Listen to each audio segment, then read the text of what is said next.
Hello and welcome back to Section D. We're here at Blacklemore Barbers in Brighton, and today in the chair we have Arjun Nala. We're going to give him a haircut. What are we doing with your hair, bro? This is my idea. You tell me what you think about it. Okay. So I'm really liking how the back looks. Okay. My idea was like, you know how some people just like kind of how you like Rupert's latest haircut. Yeah. Like that. Just tapered round the bottom here. Literally. Yeah. Okay. How short do you want to go? Do you want to go as short as me? No, maybe less. Yeah. Like a number one? Yeah, like a number one or number two or something. So should we start with the two? Just blend it in slightly to your beard bit here. So exactly. Yeah. And then I'll just sort of graduate it slightly with the scissors to about here. Obviously trimming the top a little bit. That's the thing, yeah. With the top, I think it's like, I don't necessarily want to take the length off. Just some texture. Something, yeah. Having it coming forward and messy. Yeah, something like that. Sweet, bro. Alright, dude. Let's start by you telling us more about yourself and what you do. So my name is Arjun Nala, I'm the Ratwatte. I go as Arjun Nala, like for my artistry and for my music. I'm from Sri Lanka originally.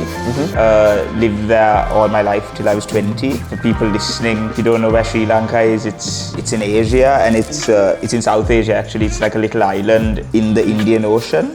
So it's like south of India. I've been in the UK for the past 6 years, lived in Bristol for a bit, and I've been in Brighton for about 4 years. And yeah, I'm a musician. That's kind of what I do with my life. So you went back to Sri Lanka recently, didn't you, bro? Yeah. How was that for you? That was actually really nice because like I've been back recently twice, like in the past 2 years, but both times were quite busy and I was traveling lots out of my hometown. Yeah. But this time I just had the opportunity of like reintegrating back into my friend group, who I grew up with. You know, kind of like I was around the people who shaped me and shaped my confidence, and you know, people who like gave me a lot of strength during my teen years. It was nice to like reintegrate back into that, spend time with my family. Because at the end of the day, the cultures are very different. Like there are similarities. Obviously, Sri Lanka is a colony, was a colony back in the day. You know, British like qualities in us, I think. Yeah. But overall, the cultures are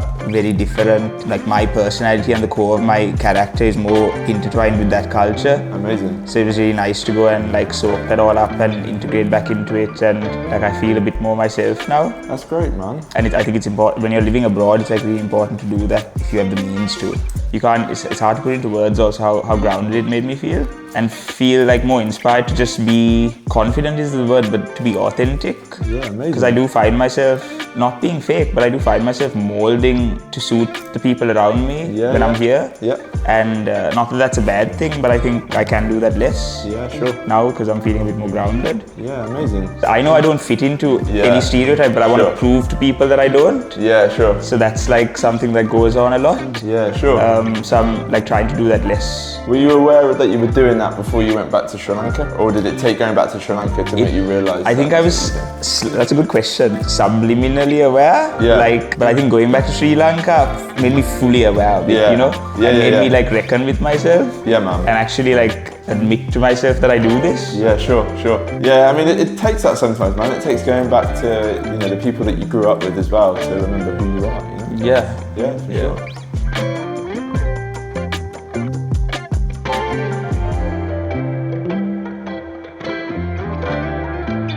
So then, bro, did you develop your soul voice from listening to soul singers growing up? Or was it just a decision you made because you felt it suited your tone of voice? I don't think any decisions have ever been made about how I sing and the way I'm going to do things. Okay. My introduction to singing was singing in a choir. This was when I was in year 6 at school. I didn't really know I could sing or really think I could sing. I didn't even realize I enjoyed singing until I was in year 6. So that's like 11 years old, I think. Yeah. And me and one of my friends started just singing in class and singing songs that we liked, like mostly just pop songs. Yeah, sure. And then one of my other mates who was going for choir asked me to join, and initially I just went because I wanted to like hang out with friends after school. I just wanted to like be a part of something. Yeah, of course. And then I was introduced to like singing in harmony, singing in a group of people. And so to answer your question, what the music that we used to sing was, it started off with carols because I started in December, so we were in the carol service and we sang lots of gospel, you know, soulful hymns. Yeah, man. And I have a classical background in singing and also like a gospel soul background in singing. Wow. And then during the year, we used to touch on lots of pop music and jazz and blues and all of that stuff. Yeah. So I just sang all of that, without kind of deciding that I wanted to sing that, or without saying I like this, or it was just, I was a part of the choir and it just happened. So I sang lots of that stuff. So I think that shaped the tone of my voice and the control or my connection with my voice. Being in the choir is what shaped that. Yeah, amazing, man. And then around the time I was 17, 18, me and my friends started this acoustic cover band sort of thing, and we do lots of jazzy stuff and funky stuff and soul stuff. And then around the time me and my mates started partying and drinking and doing all that stuff, we, for some reason, the core group that I used to drink and party with, we didn't listen to music of our times. The only music we played was 80s, 70s and 80s soul, disco and funk. So I just spent loads of time dancing and singing those, just for fun. All of that's had an influence on me, so it's just shaped my voice to become this soul sounding voice. Amazing. But it was never a decision, you know? Yeah. It was never, I like this music, so I'm gonna sing like this, or my voice sounds like this, so I'm gonna try and sing that way. You never was as a kid, sitting in front of the TV and watch this artist and was mesmerized and was I want to be like that. That happened. I was mesmerized and I thought it was amazing, but I never had this feeling of I want to be like that. I want to do that, right? That only came much later. Okay. I grew up listening to the Beatles and Bob Marley, and then around the time I came to Brighton, I started listening to Oasis, a lot. Oasis, Blur. Right. Got into Led Zeppelin, Pink Floyd, and all this other stuff. And I just love rock and rock and roll, and grew up listening to a lot of that stuff, and then was reintroduced to it after I came here. From people I met. I personally think, I don't know what other people, I've heard from other people that they think this. Yeah. Maybe not from my latest song, but just if you've come to any of my live performances, you might see this, you might not, but I think that there is a bit of a rocky sort of raw element to my music. I feel I'm tagged as a neo soul R&B artist, but my sound isn't as clean, I don't think, especially live, and it's just got a bit more of a raw sort of old school sound to it. About the singing, that listening to Liam Gallagher sing, obsessively watching Liam Gallagher sing and watching Oasis videos, kind of helped me connect with my voice more. I don't think it changed the sound of it or changed anything, but it just helped me connect with my voice, because when you're a soul jazz singer, you can sometimes get caught up in riffs and scatting and this and that and technique and all of that. But when you watch like Liam sing, it's just that raw. To me, that to me is soul. It's literally pouring out of his soul. It's nothing else, you know. It's nothing else. Listening to that kind of really changed the way I sang, I think.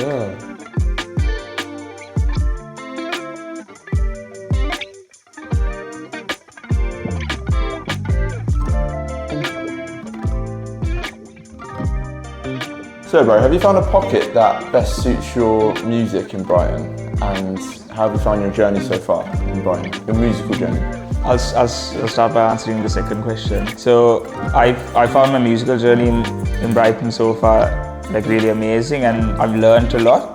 I've gone through so many different kinds of settings in terms of music. I've gone for open jams, sung at lots of open mics, and then later played my own gigs. Managed to start a little band for my solo project, and I'd say I've learned a lot. My knowledge of theory has improved just through conversations with people. I've never tried to learn anything off YouTube or write things down. Just through conversations with people, it's really improved. I've jammed with people, so been more motivated to play guitar, get better at that, learn things from songwriters, pick things up, and been exposed to lots of new different kinds of music. So it's overall, in terms of a musical journey, it's been amazing. Honestly, couldn't have asked for a better place to properly start pursuing artistry and creating and all of that stuff. In terms of whether I've found a pocket that suits me, I don't know. I don't know if it's because I just haven't put my mind to something and just try to settle in it. I feel there was a time when I'm a bit of a friend slut. I just want to be friends with everyone. And I want everyone to like me, and that's a bit good quality, but also it can get unhealthy sometimes. But anyway, at one point I found myself, obviously there's so many different little pockets in Brighton and little scenes. But I found myself good friends with lots of rappers. Sick. Then I also found myself friends with like proper jazz heads who love their bebop. Yeah, yeah. And then friends with like lots of indie artists, Yeah. folk songwriters, and post-punk bands, and all that stuff. And I've kind of like supported in Brighton, I've supported artists in like lots of different genres. Yeah, yeah. So I've always questioned like which pocket pocket I fit into, because I've gone and said yes to like everything and gone and supported so many different artists from different genres. Sure. If there was like a scene or a pocket in Brighton that I could fit myself into, it would be the neo soul R&B scene. Okay. Yeah. But I just find it quite hard to like fit myself into that, because I have lots of like rock and roll sounding tunes. Yeah, dude. I did a headline gig recently, which was just one of the best experiences of my life.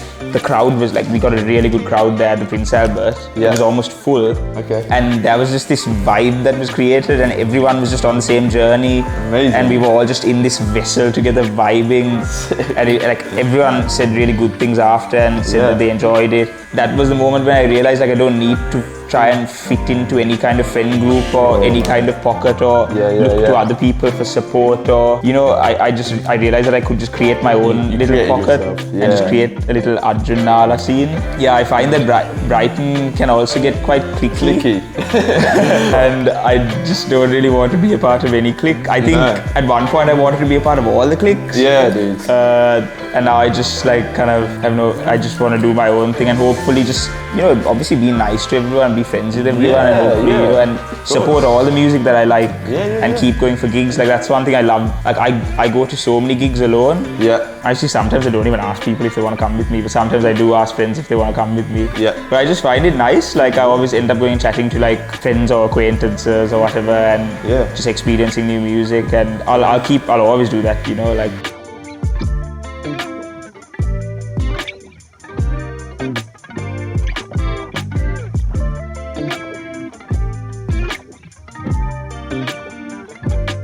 Yeah, man, so I want to talk about a little bit more about your new single, So Far Away, specifically the accompanying music video you got for that, which I loved. Yeah. How did you come up with the idea of it? Was it something that you brainstormed? Kind of, yeah. The song just kind of came about in like with lots of different steps. I had this chord progression that I came up with spontaneously once at a jam with some friends, and then we made a beat over it. And wrote some lyrics and sang to it, but nothing ever came out of that song. Sure. But the chord progression still existed. I think it was something that I came up with. I had some lyrics written down like maybe a year or two later, which I used for some university assessment that was done with a completely different chord progression and like different music basically. And then once I was just in my room jamming, playing stuff, and then I just started playing the chord progression that I came up with ages ago, but in a slightly different way. Okay. And then on autopilot, I kind of just started singing those lyrics that I was talking about. And then the song just became.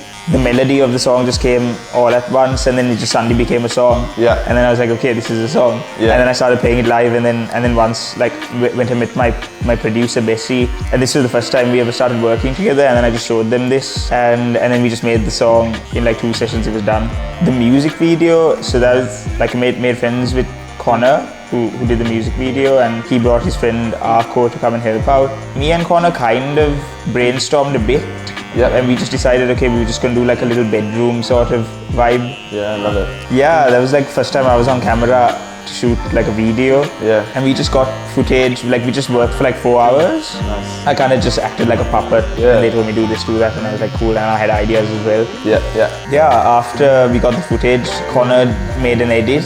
Yeah. And then I sat with him and gave my feedback to the edit. And then yeah, the video's done. Nice, man. All right, man, so you've kind of answered this question already.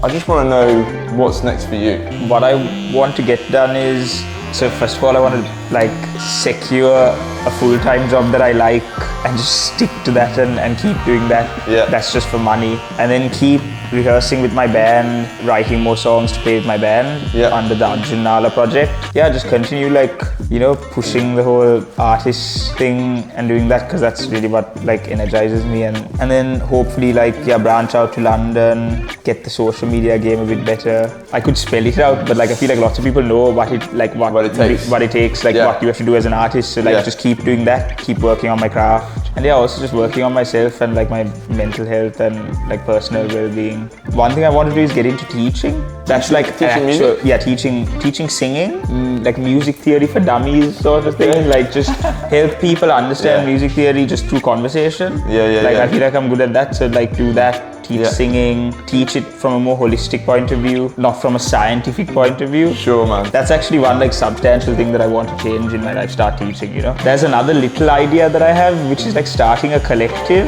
where it's like, it's not about me and it's nothing to do with Arjun, and it's just a collective for party music, funky, Afrobeaty, dancey, jazzy sort of stuff. Yeah, dude. And just have like really good musicians coming together to like create party music, you know, like stuff you can really dance to. That's just an idea I've like always had.